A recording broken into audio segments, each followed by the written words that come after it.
True just gave joining me a in revelation. marriage. Okay. And so I was reading the book of Genesis on Abraham and Sarah, how God came to Abraham one day and he told him that he need to go, leave the land he was living in, leave his home, leave the family, and go into this other land, right? So he grabbed his wife and his nephew Lot, right? So they went to this land, and while they were there, and when he set up and they settled in, a famine had came in, right? And so he had to leave and go to Egypt. So Abraham, at the time he was called Abram, and his wife Sarah was called Sarai. So Abraham told Sarai that, hey, you're a beautiful woman.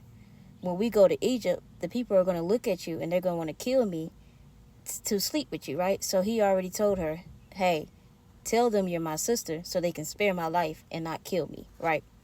So anyway, they went to Egypt, and just as Abraham said, they came and they had googly eyes, and they was like, oh, she's a beautiful woman. She instantly told them that she was his sister, and he agreed to that. So the people thought this was his sister and not his wife. So Pharaoh slept with Sarai, right? And so after he slept with Sarai, God had sent many plagues to his home. And when he realized he was cursed, that his land was cursed, he found out that Sarai was actually his wife and not his sister. So he came to Abraham, my bad, y'all. He came to Abraham and he said, why did you lie to me and say this was your sister and not your wife? And you have made me join to her as wife. So I'm going to read this actual scripture for y'all. So this is in Genesis chapter 12, verse 17. But the Lord sent terrible plagues upon Pharaoh and his household because of Sarai, Abram's wife. So Pharaoh summoned Abram and accused him sharply. What have you done to me? He demanded. Why didn't you tell me she was your wife? Why did you say she is my sister and allow me to take her as my wife? Now then, here is your wife. Take her and get out of here. So God unlocked a revelation to me when I read that part.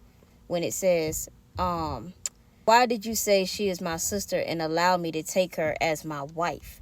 Okay, so we know, we use our common sense. We know that when he said that, he was saying that he slept with her, right? He took her as his wife through intercourse. So that let me know that it is not about paper. It's not about a big wedding. It's not about a judge that marries the person. But it's the actual act of intercourse. The coming together in sex in the bedroom is what actually joins somebody in marriage. And I noticed this all throughout the Bible that, different people through the Bible, when they said they knew each other and when they came together, they were married. This was how they got married, right? Through intercourse. And so God showed me this is why he tells us to not just sleep around with so many people. This is why we're only supposed to be meant for one person. But we look at sex as a casual thing, and we think of it as in, oh, I can do this. I'm grown now, or I'm this age. I can do this. Or if I have a boyfriend or if I have a girlfriend, we're supposed to have sex. And then we just sleeping with so many people, and now we're married to these people. This is why God says that when we commit sexual immorality, we sin against our own body, because our bodies are temples and it's supposed to be made holy. It's a place where God resides in, right? And so when we start sleeping with people, we make it like unholy, pretty much. We make it unholy because we allow so many people in, and now we're joined as one with so many different people. And so now we have came into adultery as well. So now we're committing adultery against so many people that we are married to. We are joined together, which is why it's so hard to be just quote unquote friends with benefits, right? Because when we join together, it's not just a casual thing. It's a spiritual thing, and it's also a physical thing, and it joins you for real. It makes you attached, like a part of you is in them and a part of them is in you. That's why it's so hard for people to leave that person alone, even when that person stopped, dealing with them.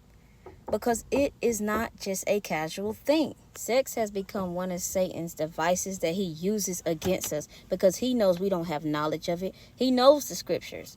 Satan knows the scriptures more than most of us. And he uses the things that are meant for good and he turns it for bad. And he knows we have no knowledge of it, because if we ain't in our word, How we gonna know, right? And so we look at it as in, oh, the whole world is having sex. They're doing this and they're doing that. I'm supposed to be doing that. And we don't realize that we're getting ourselves into all these covenants with these people, and we're breaking what God intended for it to be between two people, just two people only, and we created to be the two people and 1,000 other people. We gotta wake up, we gotta get in our word, and we gotta stay in our word, because this is the only way we are going to know how we're supposed to move in life. We cannot know that if we're not in it.